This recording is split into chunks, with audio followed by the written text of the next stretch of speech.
Amigos de BPI TV, hacemos este contacto en vivo desde la zona industrial de Valencia. Yo soy Fabiola Mouso, transmitiendo para BPI TV. En este momento vamos a escuchar palabras del presidente de Fedecámaras, quien se va a pronunciar sobre la situación laboral de los trabajadores de toda la zona industrial de Valencia, que están pues en peligro. Al menos 40.000 puestos de trabajo se pueden estar perdiendo por la situación económica. Vamos a escuchar palabras de Luis Carlos Díaz, en este momento presidente de Fedecámaras Carabobo. Que le descuenten el día a perder esa cifra, en transportar, en movilizarse de sus unidades de vivienda a sus sitios de trabajo. Esto nos está afectando la productividad. La productividad de nosotros los empresarios está cayendo porque tenemos un ausentismo. Donde teníamos a veces producciones continuas con 3 turnos, los teníamos que poner a trabajar en el mismo turno. Eso te afecta que no es la misma cantidad de insumos que estás produciendo. La materia prima también nos escasea, también afecta la productividad. ¿Y eso quiénes las están pagando esas consecuencias? Los ciudadanos que habitamos la República Bolivariana de Venezuela. Seguimos viendo elevados costos por la falta de los productos, que nos lleva a que entonces los especuladores pueden llegar a usar esa excusa para subir los costos. Sumándole a eso la hiperinflación que nos está afectando abruptamente. Uno de los escenarios que llegamos a hacer un estudio a través de uno de los mejores economistas del país, se proyectaron hasta 1.800.000% la interanual para el cierre del mes de diciembre de 2018. Esas son cifras que ninguno de nosotros podemos manejar ni entender. Como dice, a veces hay que poner las calculadoras en sentido horizontal para poder ver la cantidad de ceros que representa un precio cuando se le aplica una inflación como la que estamos teniendo, que ya anda sobre los 4.000%.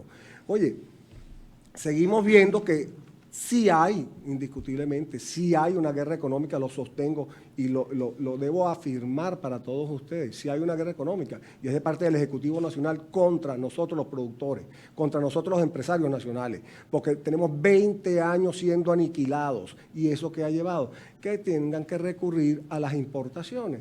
Y ahorita que el Ejecutivo está atravesando la mayor crisis de la historia, aunque no me pueden venir con la excusa de la caída de los precios petroleros, porque el petróleo viene subiendo continuamente en los últimos meses. O sea que ya las excusas se están acabando, se está acabando el discurso. Pero volviendo a la parte de nosotros los empresarios, que es lo más importante que yo quiero reseñar, hay un 40% de ausentismo por falta de comunicación, de poder llegar los empleados a los sitios de trabajo. Hay una diáspora del 60% de nuestros empleados, se fue la mano de obra calificada y la no calificada. Después que un empresario invierte 20 años entrenando y adiestrando a un empleado, simple y llanamente porque no tiene cómo mantener su familia, se van a tratar de mandar una remesa familiar para que pueda vivir la familia aquí. Y en otras latitudes, cuando ven la calidad de nuestros empleados, porque eso sí teníamos nosotros, una mano de obra calificada y de primera, simplemente les abren las puertas. Ahora, yo les digo a ustedes, después que alguien va y se pone a trabajar con una producción acorde a su capacidad, ¿ustedes creen que van a venir para acá a pasar trabajo como están pasando los empleados de nosotros? Eso afecta nuestra empresa, eso afecta la producción, eso afecta su calidad de vida que todos los ciudadanos estamos sufriendo diariamente. A eso vamos a sumarle, nuestra producción sigue siendo afectada por los problemas eléctricos. Las fallas eléctricas o sea, uno se sorprende cuando tiene el servicio eléctrico porque son más los tiempos que estamos en falla que los tiempos que tenemos el servicio continuo. La problemática del agua, las personas que tienen que usar agua en sus cadenas productivas simplemente están recurriendo a los camiones cisterna y el camión cisterna, como toda la población está atravesando la misma crisis, no se da abasto para llegar el preciado líquido a la industria, aparte de la parte sanitaria que también nos afecta. Entonces, son una cadena de factores que van afectando la producción. Entonces, no me vengan a decir que necesitan que nosotros, pero sí que estamos produciendo, los empresarios que estamos ahorita en Venezuela, apostamos a Venezuela y queremos a Venezuela. No como otras personas que pareciera no querer a Venezuela y a los ciudadanos venezolanos cuando le montan una guerra económica a los productores, que somos los empresarios venezolanos. Yo particularmente, de verdad, veo momentos un poquito complicados y difíciles para Venezuela. No podemos hablar de que voy a renovar a una persona en un cargo después de 20 años para pedirme 6 años adicionales para arreglar la economía del país. Yo considero que lo que tienen que estar claro es el sistema de gobierno y el modelo económico fracasó. Quebraron una de las economías emergentes más grandes de los finales de los años 90 del mundo y la primera de Sudamérica, que era la economía emergente de Venezuela. Y hoy en día tengamos que recurrir a una ayuda humanitaria porque nuestros empleados, nuestros hijos, nuestros familiares se están muriendo de hambre, se están muriendo por no conseguir un medicamento, simple y llanamente porque no hay forma de salir adelante con un sistema económico y un modelo económico fracasado, que es el modelo económico del socialismo del siglo XXI. Y yo, para terminar esta exposición, quisiera darle la palabra al presidente de CAPEMIA, que maneja unos números muy interesantes y una cifra bastante interesante de lo que es la Cámara de Pequeños y Medianos Artesanos Industriales de Carabobo, donde podemos estar en contacto todo el tiempo fijo con nuestros empleados y entender cuál es la situación del empleado. Por eso que les permito y les doy, por favor. ¿Cuántas empresas hay aquí en Carabobo de las 2.000 y pico que hay? Mira, de las 2.600 grandes empresas e industrias, nosotros representamos el 20%. Eso va a representar por lo menos un cierre de unas 500 empresas e industrias de mantenerse este modelo económico, porque simplemente no pueden mantener operaciones abiertas porque están trabajando a pérdida. Y yo le preguntaría a cualquiera de los presentes, sin ser economista, ¿quién trabaja a pérdida? ¿Quién produce por debajo de sus costos de producción? Tú dices que quedaron 600 empresas en el estado de Carabobo, ¿no? 600 empresas quedan actualmente que trabajan como... Empresas y grandes industrias quedan 600 operativas. ¿Y se cierran 500? ¿Eso sí? Bueno, vean lo que van a quedar, 80 empresas, es lo que va a quedar. Van a quedar. No, van a cerrar. Van a cerrar 500 de Carabobo. Fuera de formular. ¿Cuántas empresas nacionales? De las 2.600, Carabobo representa el 20%. Ese 20% podríamos hablar de unas 600, 700 empresas y grandes industrias. De esas, el 40% va a cerrar. De las 600, 700 van a cerrar el 40%. Necesitamos el sonido completo. O sea, que nos diga de 2.600 empresas en Carabobo quedan tantas. De esas va a cerrar tanto por ciento, van a quedar tantas.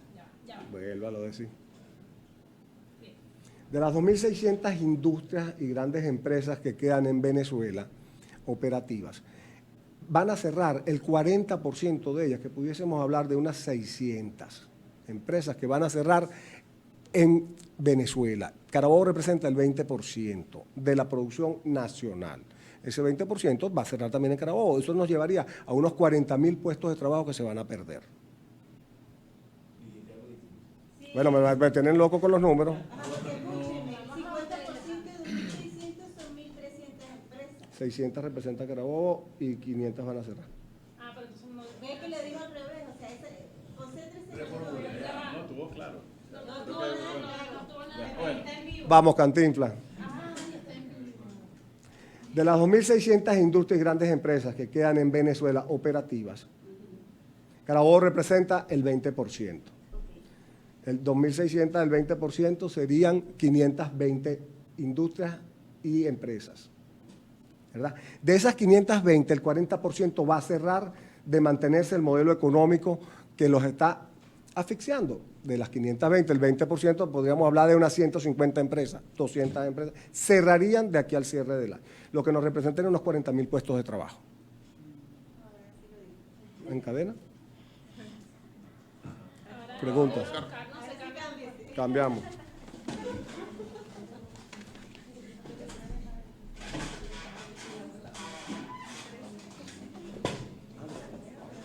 Sí, por favor. Sí, gracias. Bueno, buenos días a todos. ¿Listo? Sí, buenos días a todos y gracias a todos los periodistas por esta rueda de prensa que estamos dando Fede Cámaras y CAPEMIA. CAPEMIA hay que recordar que es la Cámara de los Pequeños, Medianos Empresarios y Artesanos del Estado de Carabobo. La cámara más grande de Venezuela, que agrupa mayor número de empresarios y artesanos del Estado de Carabobo. Siguiendo justamente lo que nos dijo nuestro presidente de Fede Cámaras, Carlos Luis González, sobre todos los problemas que tiene el país en cuanto al sector industrial, yo he decidido a título personal comenzar hoy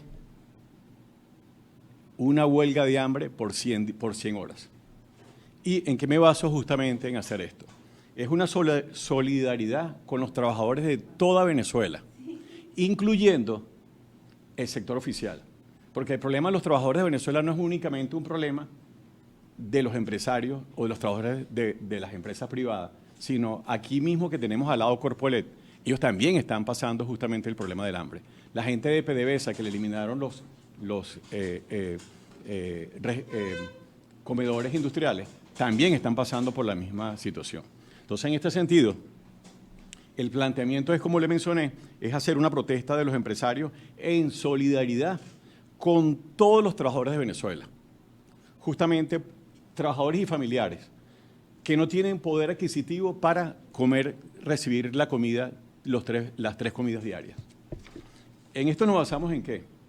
En lo que dice el artículo 305 de la Constitución de Venezuela, que menciona que el Estado proveerá la agricultura sustentable como base estratégica del desarrollo rural integral y, en consecuencia, garantizará la seguridad alimentaria de la población. De lo cual no es así, porque vemos justamente el problema alimentario que tiene el país. El 70% de la población venezolana no tiene posibilidad de acceso a las 3 comidas diarias. Es un llamado de atención por los niños desnutridos que no podrán tener un desarrollo normal por falta de nutrientes necesarios para su pleno desarrollo y crecimiento. En solidaridad con los jóvenes estudiantes de primaria, liceos y universidades que van sin comida a recibir una educación. Oye, es imposible poder tener atención en un salón de clase sin tener las 3 comidas. Incluso van sin comer en todo el día.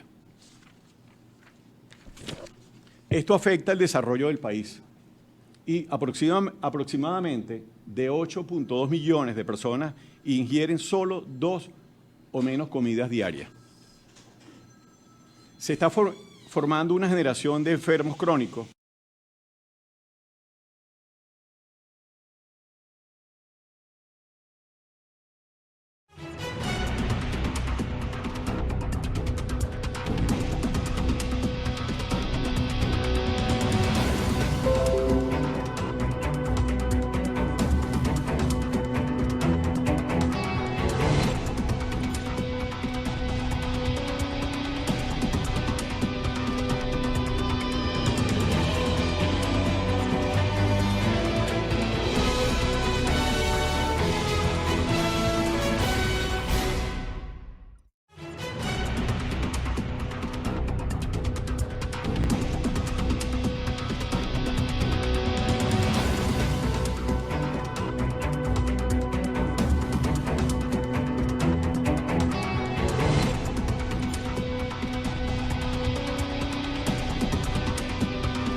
Como para que puedan rendir en el trabajo.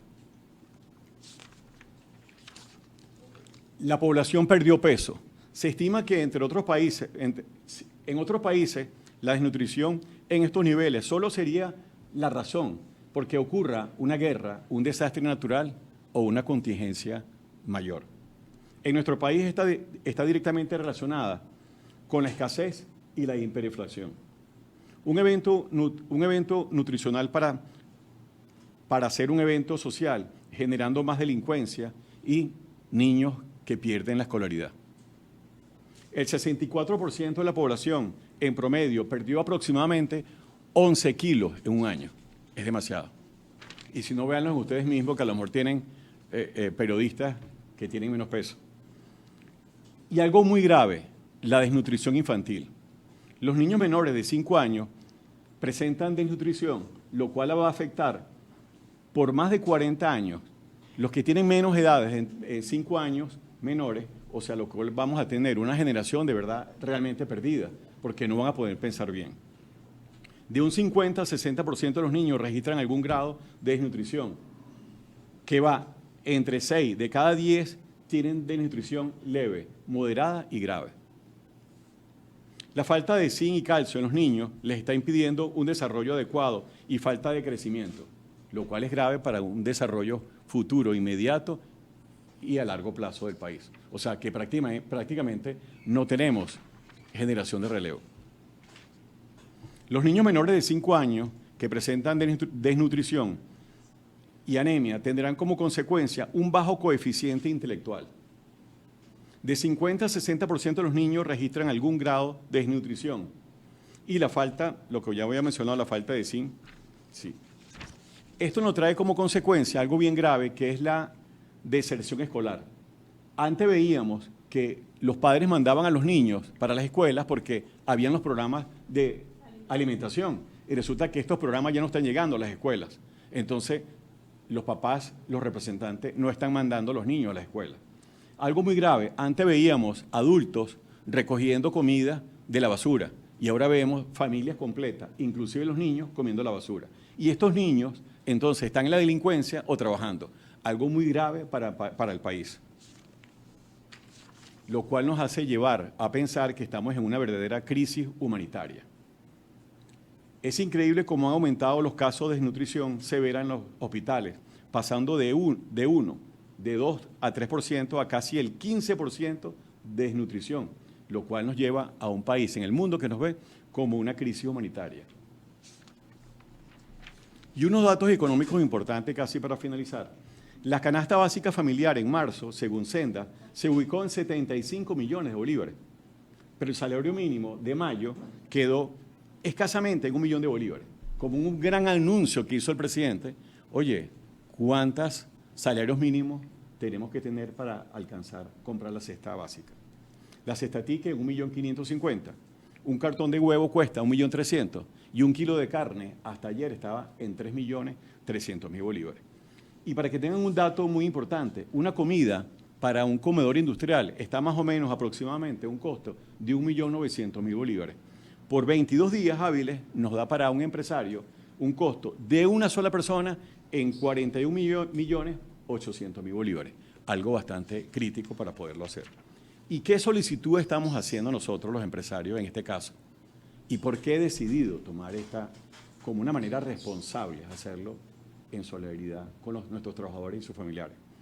La solicitud que estamos haciendo para esta manifestación es visibilizar la tragedia alimentaria que está sumergida en Venezuela, llamada hambruna, que está matando a una gran parte de la población venezolana de manera injustificada, lo cual es un genocidio y un delito de lesa humanidad. Esto es un delito de lesa humanidad. Que en cada estado del país las cámaras del sector productivo se unan a esta acción que estoy tomando yo a título personal. Y lo hago como una manera responsable, porque es injusto que veamos a tanta gente delgada, a tantos trabajadores nuestros que antes estaban, pues, llegaban a tiempo y por todos los problemas que anunció nuestro presidente de Fedecámara, pues nuestra situación económica y productiva cambió.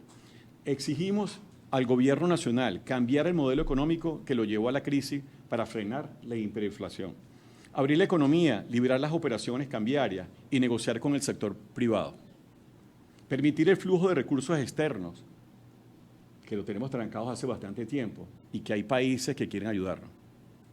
La situación de Venezuela es incompatible con la vida humana.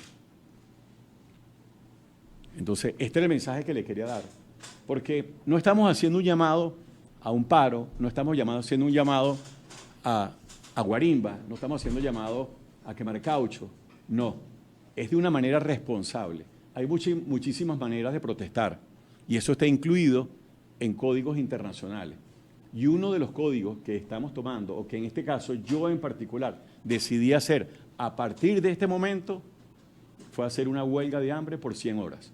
A partir de este momento con ustedes, a partir de este momento. ¿Y lo voy a hacer dónde? Aquí en nuestra Cámara. Aquí en el sector, el Emporio Industrial de Venezuela.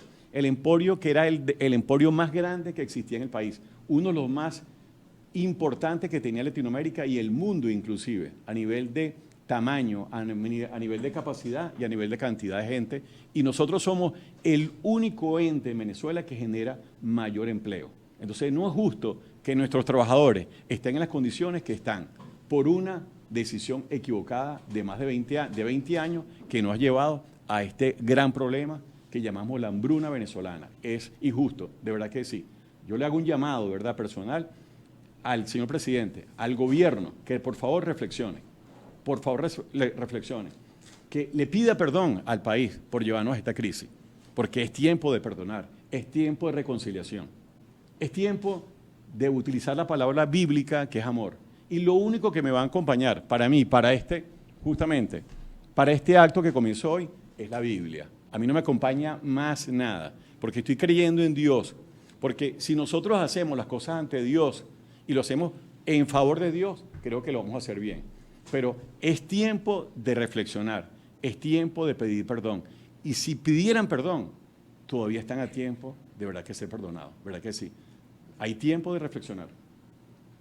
Ahora, ¿de qué manera, cómo quieren a través de una huelga de hambre a lo mejor si realmente ser escuchados, ¿no? Porque, bueno, ya hemos visto tantas acciones similares que se han hecho y han pasado en vano. Bueno, en vano entre comillas. Mira, hay ejemplos a nivel mundial donde por una huelga de hambre se han alcanzado resultados. Un ejemplo en el mundo fue Gandhi. Sí, y Gandhi en aquel tiempo tenía una fuerza, la fuerza más grande, a lo mejor poderosa del mundo, que era Inglaterra. Y justamente la India pudo salir justamente de ser libre y de ser un país que se maneje por su mismo pueblo y no por otro pueblo. Hay muchísimas. Son pocas donde, y por eso hice énfasis en cuántas horas son. Son 100 horas. Y podría ser a lo mejor porque decidan otras personas acompañar a esta decisión, que de paso fue aprobada por la Junta Directiva, aunque digo nuevamente, eso es a título personal. Pero como presidente de CAPEMIA me hice una pregunta, ¿y yo qué hago? ¿La lucha cómo se hace? Hay lucha de muchísimas maneras, con armas, pero hay unas luchas pacíficas, no violentas, que también han dado resultados. En Bosnia dio resultados. En muchos países ha sido pues efectiva. Y yo creo que haciéndola, primero que estoy solidarizándome con los trabajadores nuestros y sus familiares, porque de qué otra manera nosotros podemos hacer una lucha. Ya le hemos dicho todo al gobierno, ya le hemos dicho que están equivocados, y creo que puede haber una reflexión. Si metemos a Dios por delante, yo estoy seguro que puede abrir el corazón de alguien. Y mire, es mejor salir bien que salir por la puerta de atrás. Y quizás está previsto, usted lo acaba de decir, que se unan otras personas, pero como ya también aprobó la Junta Directiva de Fede Cámaras, hay conversaciones con presidentes de otras cámaras que se pueden unir en las próximas horas, incluso también en otros estados, porque la idea también es que se unan en todo el país. Ya usted ha conversado con presidentes de otras cámaras de otros estados. Mire, esto es como la noticia, ustedes son los primeros que lo están sabiendo. Y que de aquí en adelante, y por qué lo quisimos hacer junto con el presidente de Fedecámara y CAPEMIA, para que esto tenga un eco, para que esto sea como se oiga en otras cámaras del Estado Carabobo, en otras cámaras de Venezuela, y que creemos que juntos a lo mejor podemos hacer bastante. Disculpe, ¿cómo está su estado de salud hoy? O sea, ¿no sufre de nada? ¿No es diabético, hipertenso? No, Nada gracias. para garantizar que va a llegar completico a... Gracias por esa pregunta. Estoy físicamente y espiritualmente preparado para esto. Lo estoy haciendo desde mi corazón, pero para eso lo estoy haciendo de una manera responsable. De no generar duda de no ser escuchado por el Ejecutivo, ¿van a tomar acciones internacionales? No está planteado de momento, porque como le acabo de decir, es una decisión que fue tomada apenas en días y que ustedes son primicia y que el mundo a través de ustedes lo sepa, que la comunidad lo conozca, pero nosotros totalmente. Al principio le costó como a los directivos nuestros de la Cámara y algunos directores de Fedecámara, y lo queríamos hacer de una forma muy cerrada, porque no fuera, sino que a través de ustedes, los medios de comunicación, que todavía quedan en Venezuela, se puede hacer. Ustedes son primicia. ¿Podrías enumerar rapidito las razones de esa, es decir, solidaridad, es decir, pero puedes enumerar así rápidamente? Primero, por la falta de acceso a la alimentación que tienen nuestros trabajadores, esa es la principal, y sus familiares. Por la desnutrición que hay en los niños venezolanos. Porque los jóvenes de educación escolar, de los liceos, tecnológicos y universidades van a sus clases sin comida o sencillamente desertaron de los salones de clase. Por los mayores adultos que por la diáspora venezolana sus hijos se han ido y se quedaron huérfanos de sus hijos y que no reciben alimentación porque lo que da de la pensión el gobierno, eso no alcanza ni para un cartón de huevo. Entonces, es por toda la población venezolana, pero en especial a nuestros trabajadores de Venezuela, de toda Venezuela y sus familiares. Muchísimas gracias a ustedes. Gracias. Eran declaraciones entonces del presidente de CAPEMIAC acá en el estado Carabobo, Óscar García, quien anunciaba, como ustedes pudieron escuchar, que hoy comienza una huelga de hambre de 100 horas. Él aseguraba que está bien de salud y que esta decisión fue aprobada por Fedecámaras acá en el estado Carabobo y también por sus familiares. Es así entonces como nosotros podemos esperar que en las próximas 100 horas él concluya una huelga de hambre en solidaridad con los trabajadores carabobeños y venezolanos que no están comiendo las 3 veces al día. Yo soy Fabiola Mouso, transmitiendo desde el estado Carabobo y esto es BPI TV.